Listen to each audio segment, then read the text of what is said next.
We begin right here in the United States, where former President Donald Trump has been convicted on all counts in the hush money case in New York.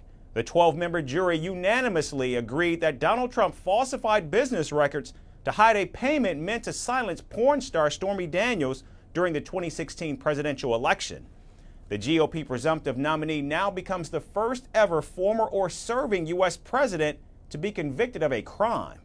The case now moves to the sentencing phase, where Judge Juan Marchand will impose his penalty on July 11th, just 4 days before the Republican National Convention, where Donald Trump will officially accept the nomination for president. When the guilty verdict rang out, Donald Trump reportedly sat motionless in silence. After court proceedings ended, the former president called the conviction a disaster and blamed the verdict on, you guessed it, President Joe Biden.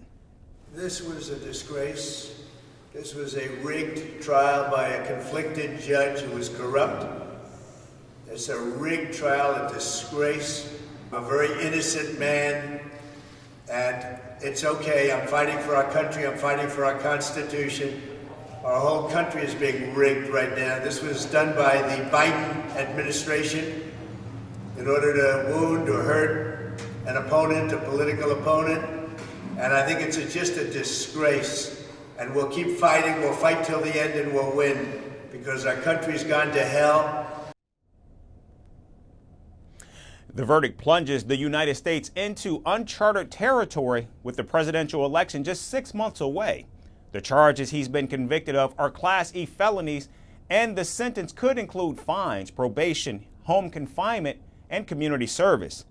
Now, of course, the maximum penalty that can be imposed under New York law is 4 years in prison.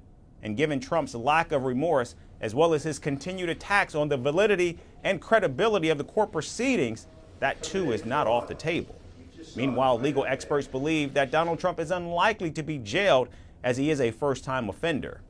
Trump's lawyers, however, are likely to appeal the conviction, arguing that the indictment was politically motivated. Now, the conviction does not legally prevent Donald Trump from running for office or becoming president, even if he is serving jail time. However, the former president would not be able to pardon himself, as the charges brought against him were not federal but state charges. The jury's verdict has left Americans divided, with some hailing the judgment while others adhere to Trump's talking point, calling it a political witch hunt. Well, I mean, it's a charge. I mean, it's a crime, you gotta do the time, regardless of how it be served us, you know? It is what it is.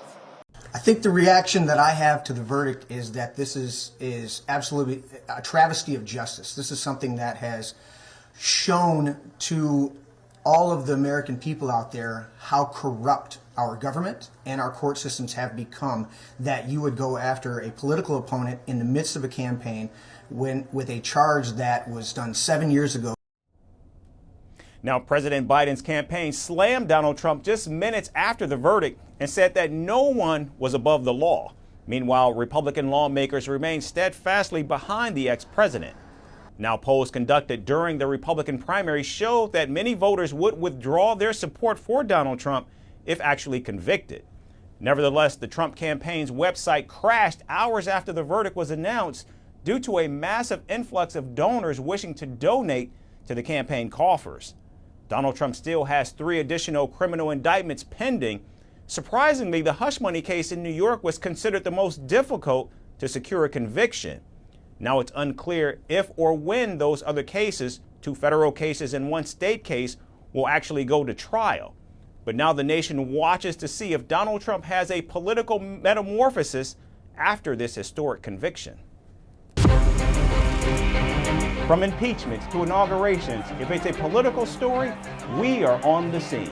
The race for the White House is heating up. We're beating Biden. How dare he say that? If it's breaking news, we're live with the latest coverage. From the White House, the State Department, and Capitol Hill, we know the issues, but above all, we know the players to bring you the latest in-depth analysis on all the key stories that we're covering.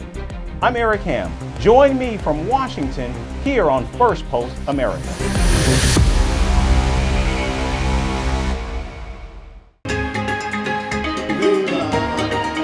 South Africa's May 29th elections.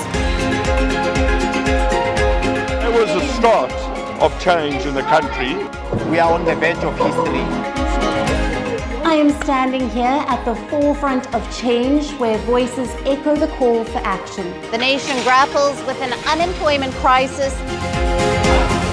As South Africans prepare to cast their votes, the question looms, will the winds of change usher in a new era, or will the legacy of the past maintain its grip on the future?